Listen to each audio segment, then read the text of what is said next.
We're gonna feel better, god damn it. See these books. I think sometimes it's just nice to know that other people out there are moving slowly and I'm moving slowly. Okay, that's gonna have to do. This is a weird little setup, but hi. Oh yeah, see? Sun. Ah! Okay. Hi, welcome. My name is Rebecca, if we haven't met. Welcome to a very wintry indoors vlog. Today I'm chatting with you about goal setting, about goals taking much longer than you think that they're going to, and yet you become a different person along the way. We're going to talk about that, and also going to do a little bit of baking, survival baking in times like these. And what's the last part? Oh, I'm going to talk about books, some cozy winter reading. Thank you for being here. That is some harsh winter light right there. Let's get started. Let's have some cozy winter time together and finally get into the new year. Yeah, I'm slow. Tell me I'm not the only one. Okay, so I am on the floor. Hi. I am finishing up, let's see if I can show this to you. Susannah Conway's workbook, Unravel Your Year. It's like her end of the year wrap up, New Year's start thing. Yeah, like I'm really behind on it, but who cares? It's still great. So I am doing the part where you do like an oracle card pull for the year, like every single month, and it looks like this. Can take a screenshot of that. I don't care if you see my cards. You're gonna see them in a second. But yeah, you pick a card for every single month, and it's like, it's not like necessarily a prediction, but it kind of is like, oh, this is a theme that could emerge. And yeah, I mean, I say this like with hesitation. Take everything with a grain of salt. I'm not into future prediction with things, but it's just interesting. It's fun. I did this last year too, and it was every month I had like a little thought of what might happen. It was never the thing I thought. So, but the theme still resonated throughout the month in surprising ways. So anyway, I'm going to show you this year's. Okay, and just to get started, this is the deck I'm using, the Herbal Astrology Oracle by Adriana Ayales, I think. Anyway, it's a lovely deck. It's all herbs and different themes and ideas and stories that are associated with those herbs. So here we go. Woo! Overview. Here we go. Isn't that pretty? On the carpet. So in the center, that's the theme for the year. I thought this was interesting. Mine was Nurture, Lemon Balm, which, yeah, that feels fitting for how this year is turning out already. And then let's see. Okay, so at the top is January. That's already over. That one did end up fitting. You know, I read the description for all of them too. But aren't they beautiful? January, February, March, what was that? Surrender, okay. Protection, April, are we on May? Foresight, June, Action, Nettle, July, Wounded Healer, August, Psychic Healing, Motherwort, Strength, what is that? That's September. October, The Beloved, November, Completion, and then December, Purpose, Ashwagandha. So yeah, it's a beautiful deck, and very sort of mystical and beautiful, but very earthy too. So many details, and yeah, I thought I would share that. Sort of fun.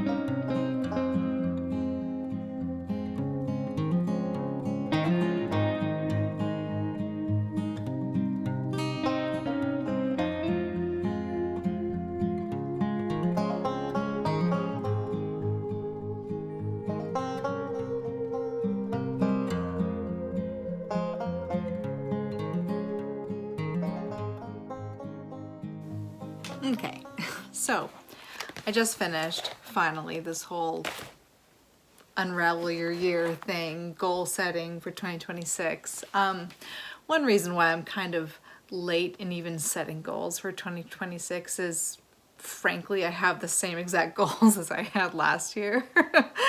And it's almost funny to even like do these journaling exercises. I've been doing this since like, I think like 2014, I'm not sure. I know that Susannah Conway's been putting this out for a long time. I'm gonna link it below. I've done this before in another video, but if you wanna do like a goal setting reflection on last year and the year ahead, even though it's February as I'm posting this, I'm gonna link it below because it's really special, it's really great. But it's funny to do these journaling exercises because I know I'm repeating myself year after year. Like, this is how I want to feel this year. These are the experiences I want to have. This is the way I want to do certain things. You know, it's funny to like re-journal the same things every year.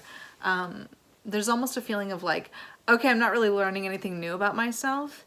And yet at the same time, it's like, oh, right, I know this about myself. And I think that can be a really nice way to look at your goals if you keep having the same goals every year and you're experiencing setbacks or obstacles to those goals happening.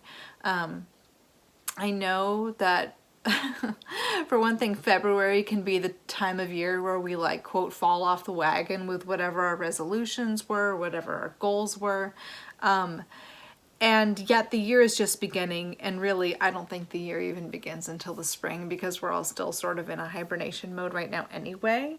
But if you, like me, feel humbled by the fact that you have some of the same goals or all of the same goals as last year, as many years, and you, quote, you know, still haven't achieved them, I do think that there's something really important to acknowledge, that you know what you want. And just because you've had obstacles to what you want, unexpected twists and turns in your life, that doesn't take away from the fact that you will have what you want. I find this really reassuring, and I actually have a hard time getting it through my brain when I'm really struggling. Like even just the other night, like I was just like feeling PMSy, I think, and I was just like, oh my God, I am fucked. Like I am so behind on everything. Last year was such a setback. It was unbelievable.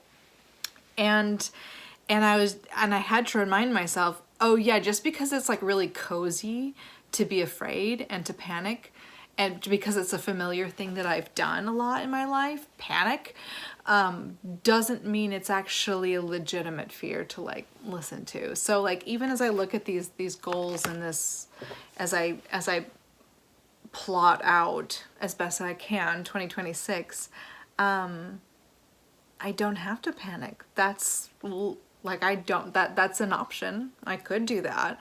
I've experienced a lot of difficulty as a result. My entire body, my hands stopped working last year because I panic worked and did not listen to my body. By the way, a note that I left myself, I typed out one of my texts to self. I wrote out, my body loves my happiness. And that comes from noticing when I am doing things that I enjoy, not like clenching and doing them, but enjoying myself when I'm flowing, sort of, when I'm following what my body needs, but also just enjoying life. When like happiness floods my body, when I'm laughing, when I'm reading, when I'm experiencing pleasure in any way, my body calms down, my pain soothes. It soothes itself. It dies down a little bit. And I had to note, my body likes when I'm happy. And that's such a big reason to elevate your own happiness. Anyway, that was just, I saw that and I was like, I should tell you that. Anyway, so as I look at my goals for this year, very similar to last year, except who I am and the way that I approach them has changed. I am moving slow. I am moving slowly and deliberately, and I am not panic working. And in many ways, I'm noticing that I don't have to force this year. I think I've had to in the past, and I think if we're talking about like obstacles from the past, last year, I know I talk about my hands so much, but I swear to God, my hands have been in pain every single day for a year now. I'm gonna go see a doctor again and see what else is going on. But I have learned, and my body and my whole system has learned, there's only so much you can do every day. And if you don't, there's consequences. So I almost think it's infiltrated subconsciously into me, like, I can only do so much. I can only do so much. And my goals right now and my way of approaching goals is reflecting that. Anyway, I'm being abstract. Here's what I'm going to tell you. I have several artistic goals this year, and they are both big and small. So I'm writing a novel. I am still writing a novel. Oh my God, I have so far to go, and yet I have come so far. I only work on that a little bit every morning. That's it. My brain, until I get into like really big rewrites, my brain just doesn't want to do it. So we're talking like a couple hours max. That's it. Right now I'm writing 1,000 words a day, just inching towards the end of this draft. That's it. That's pretty simple. That's pretty straightforward. Another goal is I just prepped in January. I prepped 30 small wooden canvases, wood panel canvases. Let me see. I'll be right back. 1 second. Okay. Okay. So I prepped a bunch of wood panels. I think this is 5 by 5. Is that right? Nope, it's got to be 6 by 6 because this is 7 by 5. Anyway, 6 by 6, 7 by 5. They are prepped and ready to go for me to paint with oils on these. Small paintings. The brush doesn't resist in my hand. It runs smoothly over these panels. It's all these little things I think about with my hands. So I'll show you. These are 2 paintings I did last year. This one, yay, that's on the beach on Lake Michigan, in the UP in Michigan. And that is 2. So those are 2 small paintings I did last year. And I'm going to be doing like 30 of those, probably more, but I prepped 30 panels so far. So I'm keeping my art really small and really focused. I don't know how many of those I'm going to be able to produce per month, but I'm not going to be rigid about it. I'm going to let my hands tell me, my inspiration tell me, but mostly my hands, honestly, because I want to paint a lot. And letting my body tell me how much painting I can do. And I'm keeping it simple. So it's a simple goal I have going with painting. And then with poetry, I've told you, if you saw my last video, I have a Substack that I'm putting out every Friday, and it contains a poetry prompt, and I'm writing a poem a week. So that's 50 poems in 1 year, probably more because I usually write a couple poems in a session. But you guys, when I sit and write poetry, I don't know, it's like max 20 minutes. Like I don't really spend a lot of time on it. I'll spend more time revising it and playing with it, but you can write a poem. You could write a poem a day for a year if you wanted to, but for me, I'm writing a poem plus a week. And at some point later in the year, I'm going to self-publish a book of poems. I have no idea what the hell I'm doing with that. Yeah, I just want to. I want to learn how to do it. I want to learn how to self-publish. It's going to be sloppy and kind of messy, and I'm going to learn how to do it. And that's a big goal broken down into weekly little little tasks, little poetry sessions, which, like pull my arm or whatever the phrase is. I can't remember the phrase right now. Yank my arm. It's not yank my arm. Pull my leg? No, that's like when you're kidding someone. I can't remember the phrase right now. Anyway, It's not a bad task is what I'm saying. Anyway, so that's something I'm really excited about. And if you feel like you want to join me / us in writing a poem once a week, that's something that you can sign up for below to get a poetry prompt in your inbox every week. And then I also bake every week for the most part, and I'm sending like the recipe, what I'm baking, I'm sending details of what was beautiful in my life that week. So it's a whole like lovely little Friday thing. Anyway, this is where I'm at right now. Small goals adding up, one little increment at a time, and not panicking. Oh yeah, I was gonna share this. I wrote this down a couple years ago. I was listening to, oh God, I still don't know how to say her name, Brianna West's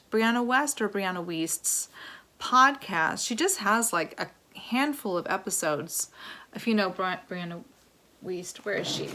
I got one of her books right here. Oh, don't fall over. The Pivot Year is one of her, this gal. You've probably seen her around. You've seen her quotes around. Got some of her other books around. I was listening to her podcast. She has the most calming voice on the planet. If you are looking for something inspiring and grounding and clarifying in your ear, it's such a soothing voice. But she was talking about discipline and this idea of, all you have to do is keep going, and I wrote, if I continue to fill in the blank, then success is inevitable. And it's true, isn't it? It's the parts where we panic. It's the parts where we think, well, what I'm doing isn't good enough, so I have to do it in a bigger, flashier way, in a more intense way, faster, harder, whatever, like the Nike ads. All the ads of like, I'm thinking specifically like American, like intensity. But actually things get done, it's like tortoise and the hare, slowly and steadily. If I continue to write, then I will have a book written. If I continue to paint, then my paintings will improve. If I continue, or the style will develop, all kinds of things that I want for my paintings. If I continue to eat anti-inflammatory foods, then more pain will release in my body, and my body will respond better. All these things that I remind myself. If all you have to do is continue. That's it. And I think sometimes it's just nice to know that other people out there are moving slowly and I'm moving slowly. But what's really exciting is I'm only a couple weeks into the year. Well, this is like end of January into February when I'm posting this. And I can see progress with my novel. I can see progress with my poetry. I'm all prepped finally because those canvases took a long time to prepare, but progress, and it just happens day by day, bit by bit, and it doesn't have to be a big, huge, scary thing, and you can just do it slowly. If I continue, then success is inevitable. I just think that's cool. Anyway, yay, goals, but like not hellish.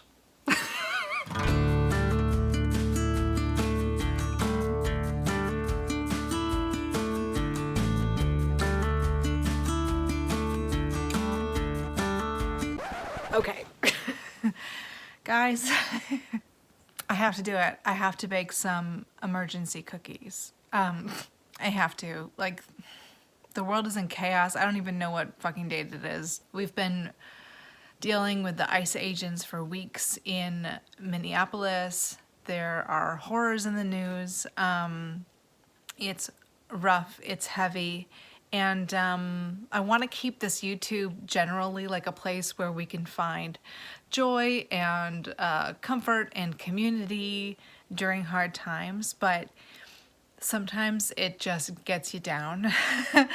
And I have spent so much time crying and frustrated and angry and doing what little things that I can do to help. But it's just hard. And I noticed this morning I was sitting down trying to read a book, and I couldn't concentrate. And I just realized, like, I'm losing my spark. And it's okay. It's hard right now, but I also have to remind myself that there are things that I can do to bring my energy back and to bring joy back. And I know how to do this. I've done this a lot. I have a whole toolkit within myself to feel better. And for me, today, that means I'm going to bake some cookies, and I'm going to find some joy in this world. I'm going to create some joy in this world. We have a long marathon ahead of us. It's been going on for a long time in terms of fighting the cruelty of this administration. And you've got to have resilience. And one of the best sources for bouncing back is joy, resilience, and food and gathering. So my whole household has been really blue for a long time, ranting, angry, talking about what can we possibly do, etc. I know you're having the same conversations in your homes and with your people, and so I'm gonna bake some cookies for everybody. We're gonna do white chocolate macadamia nut cookies, and we're gonna feel better. God damn it! Let's focus on some joy right now. So that's what we're gonna do.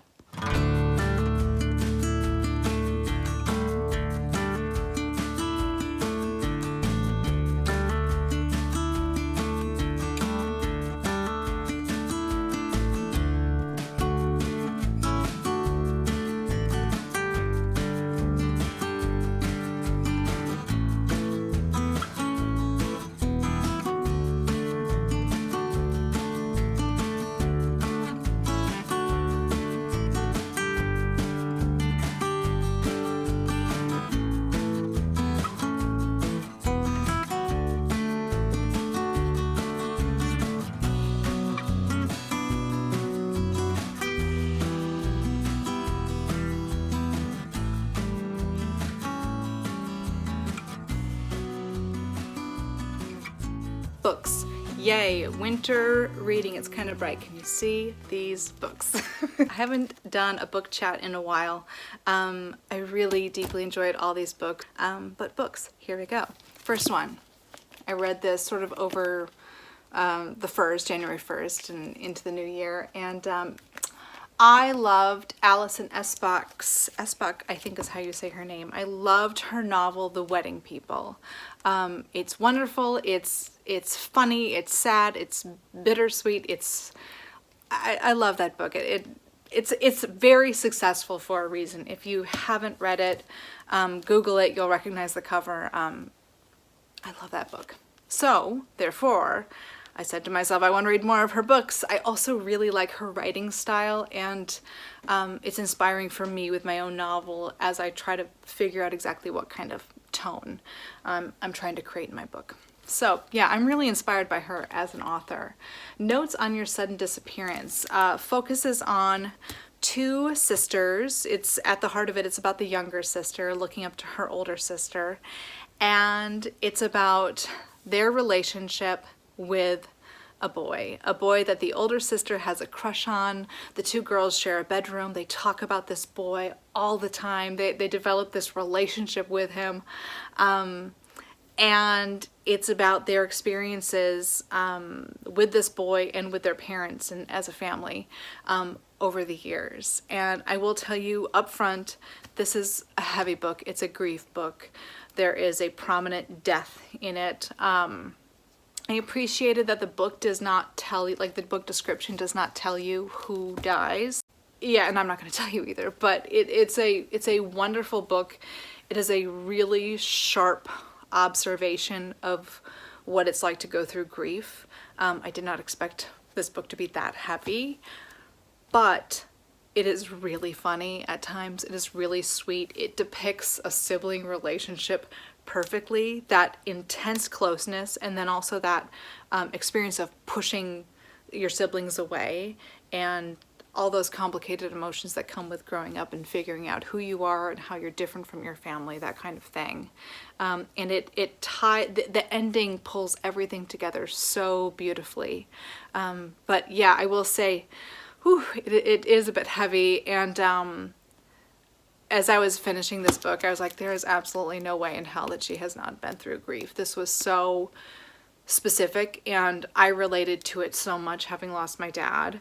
And she got it absolutely right. And of course, in the end of the book, when she, in her acknowledgement section, she does mention having lost someone. So yeah, if you've been through it, this could be both cathartic and also maybe something you don't feel like dipping into, but it's an exceptional book. And really, I loved that relationship between the sisters. It's really complicated and messy. I love that. Oh, she's such a great writer. Okay, second book. You've seen this book before. This is a very popular book. The Guernsey Literary and Potato Peel Pie Society by Marianne Schaefer and Annie Barrows. I feel like I'm like reading this to like a group of kids, right? Gosh, of course I've seen this book forever. I've seen it on bookshelves. I worked in a bookstore the summer of 2012, it was a long time ago, and this was selling a lot then. I just never picked it up. And yet I've seen the movie 4 times at least, probably. I love the movie. It's beautiful. It's cozy, it's sweet, it's sad. Yeah, anyway, what is it about? In case you don't know, because yeah, not everyone has read all these big books like me. I'm always behind on everything. Anyway, this is a post-war book looking back on the war. This young woman, this writer, Juliet, is in London coming out of the Second World War. She's trying to figure out what her next book is going to be. And she... a man reaches out to her from the Isle of Guernsey. He has one of her old books. He's found it used. It has her name and address in it. And he reaches out to her because he wants to see, you know, like if he can find another book like this old book of hers that he found. And they strike up a correspondence. And through him, she begins to learn all about how during the war, the Isle of Guernsey in the Channel Islands was occupied by the Nazis, and how truly isolated they were. There was no radio, no communication. She learns about all of these people, their own experiences surviving this, and how they survived. One of the ways that they survived was they created this fake literary society. One night, after dark, a group of them were walking home together after curfew, and they're stopped by Nazis, and in order to try to save themselves, they lied and made up a literary society, and they came up with this outrageous name for it. And after they had created this society, because the Germans at that time that were occupying were encouraging, you know, people to explore culture and all of that. So after they had created this literary society, they had to actually like create the literary society, and they found books and they started gathering. And a lot of these people were people who weren't necessarily readers at the time, but out of you know, creating safety and creating community together, they became readers. And this book is all it's epistolary. It's all letters being sent back and forth between Juliet and between different other characters. But every character is so eager to tell their story of what it was like. And you know, there's so much in this book. Of course, it's a huge literary success. So I loved the movie. I love it. I'll watch it again. But like everything, the book is better. Of course it is. And it's so much more detailed. The characters are so much funnier. They're sharper, they're wittier, they're more sarcastic, they're just more human. The movie is very softened. It's a very softened version of this.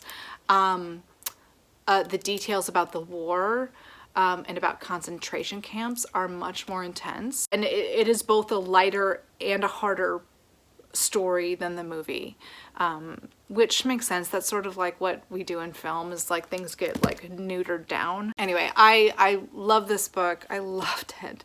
I need to own it. This is a library copy. I feel I really needed it in our world right now, with the hell that is going on in the United States and frankly everywhere, but right now with the ice raids, it feels especially important to create community and to stand firm in what we believe in. And I'll just insert this here. Fuck Trump, fuck ICE. Okay, moving on. Another book, Wild Dark Shore, by Charlotte McConaughey. It's not McConaughey. McConaughey? I'm not sure. This is a beautiful book. This takes place on an island not far from Antarctica. It's about a man and his 3 children, aging from, I think about age 8 or 9, up to late teens, 3 kids. And they are the only inhabitants on this island. And God, how do I even begin to say this? They are there as caretakers for a seed vault, which I actually didn't know about seed vaults, but essentially they are places where there are duplicates of all of the seeds of all the plants on the planet in case of disaster. So long-term storage of seeds. So this book is very much so about the feeling of our world ending, losing species, global warming, all of the climate changes and disasters.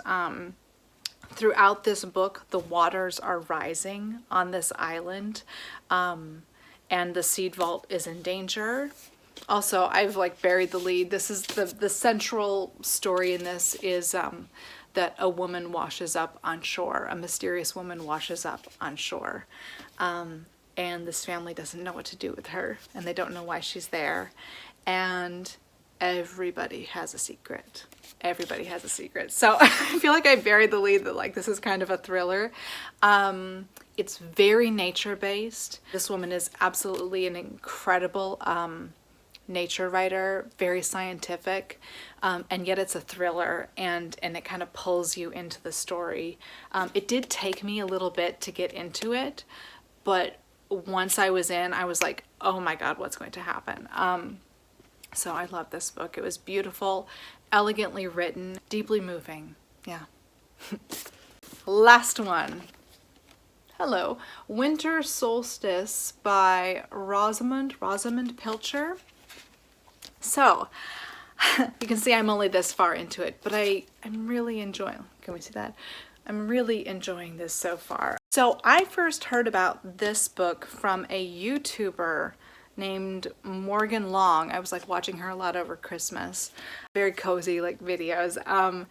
And she was talking about how much she loved this book, and it was about winter, and it had sort of a cozy atmosphere to it, and it was about found family, and I was like, sign me up. I'm like found family, like I'm basically done. I'm in.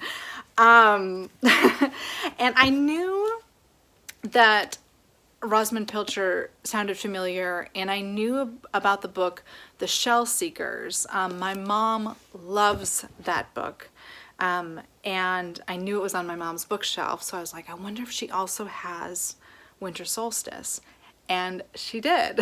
So I do have to laugh a little bit, because to me, like when I was a kid, this kind of style book is what like grandmas read.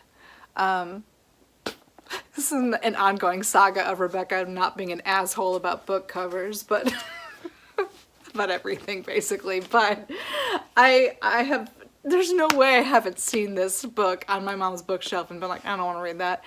And yet, this is lovely. This is a lovely book. It's essentially about a group of 5 people who are lonely, going through grief, rejection. They're alone, and they all end up essentially in this quaint country village in Scotland.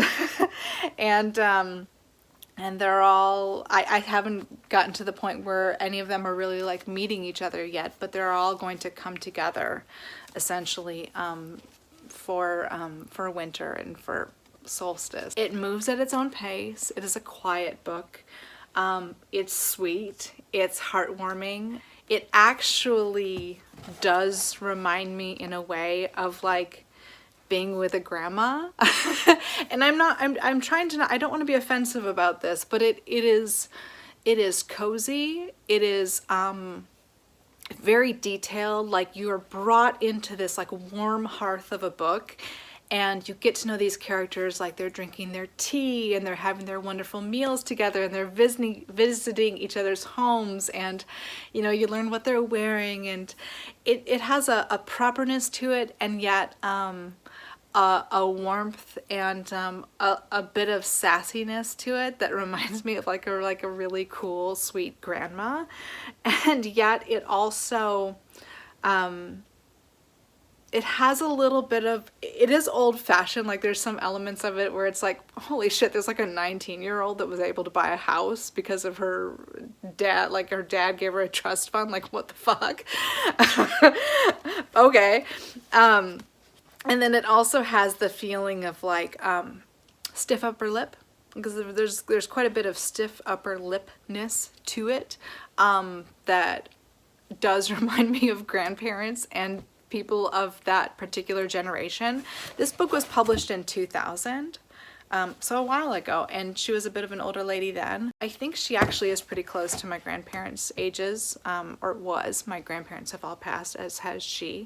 But it just, yeah, just like the ways of dealing with grief, and like, you know, when are we gonna pull it together, and that kind of attitude. So there's a little bit of that in it, but I love it. Like, I'm so surprised. It's so cozy to open up. I love that it's like everything is just taking its own sweet time to set the stage, and yet I'm so interested in every page and what's happening with these characters, their internal lives, the way that they relate to each other, how this story is slowly developing. It just it's like, it's really pulled me in, and I really, really like it.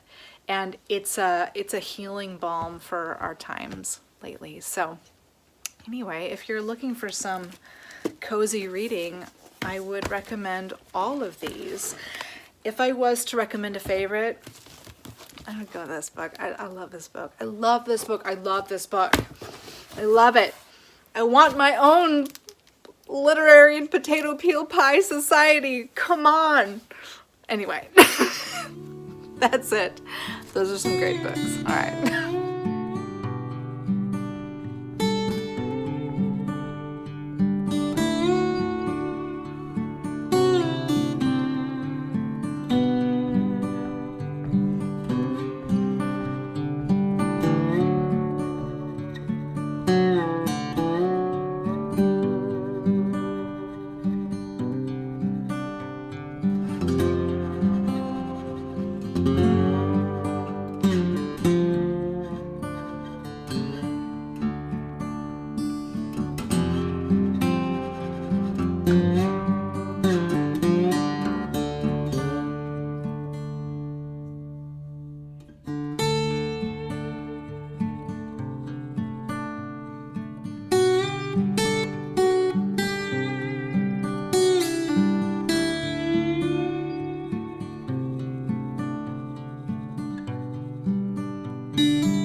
Okay, hi from the floor. I just wanted to add one more thing to this overly long video.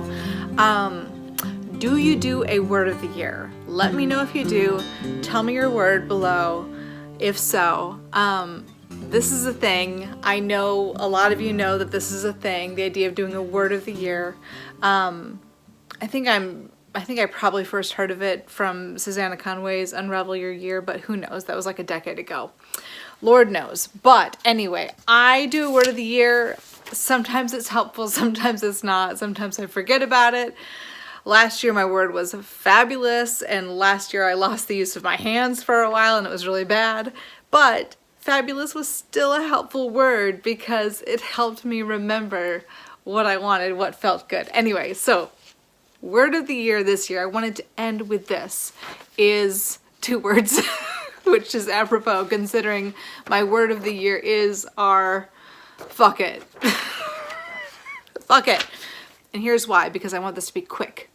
Fuck it. Fuck it with art, fuck it with life, fuck it with expressing our opinions politically in this hellish world that we're in right now. Fuck it. Fuck it. Number one, why the word fuck it? Why the words fuck it? In terms of making art, for me right now, my focus is creating volume. I'm making a lot of small paintings. I'm creating a big novel. I'm writing a lot of poetry. Making a lot. Fuck it. Just try it. Do a draft here. Write something there. It doesn't matter if it's good. It only matters that it's done. So number one is volume. I had to write this out. Number two, fuck it. It's really important to me to continue, and this is an ongoing thing, but to continue to develop the capacity to be seen trying in public, and to develop the capacity to be disliked, right? It is so important that we be more ourselves and more ourselves these days. Our world is becoming so polarized, and I think especially these last couple of weeks, it's really helpful to see where people stand, what they believe in, to see other people's integrity, right? It helps us find each other. Number three, fuck it. The desire is to live a life without constant self-critique. To be able to say, this is my life and it gets to be fun. Like, I don't have to be perfect in order to be good. I don't have to be. My favorite art is super imperfect. My favorite people are, they contain contradictions within themselves. Fuck it. That's the energy, is like, I'm going to have a good time. I'm going to make my art. I'm going to do what I want to do this year. I'm going to piss people off. I'm going to satisfy myself and also hopefully be helpful to other human beings. Fuck it. So I feel like this video has contained like a lot of heavy January energy, which makes sense. And yet also we're moving into February. The world is changing so rapidly. It feels really essential that, at least for me specifically, that I step into my energy of my word of the year and say, fuck it, and just put out flawed work, put out flawed videos, put out flawed paintings, like just keep making things. So that's my intention for the year, and going over my goals and making simple actions that I can do to keep my dreams happening. That feels right to me, and you're gonna see a lot more of that. It's just like messy making things, messy expression. So I hope you will join me in 2026. We're gonna make a lot of messy art here, and the word is fuck it, by which I mean the words are fuck it. And we're just gonna go for it. I'm excited, and yeah, a lot more messiness in 2026. My God, if all these other people think that they're qualified to destroy the world, are we not qualified to bring up the world, to make the world more beautiful? Yes, we are. Yes, you are. Thanks for being here. Okay, I'm done.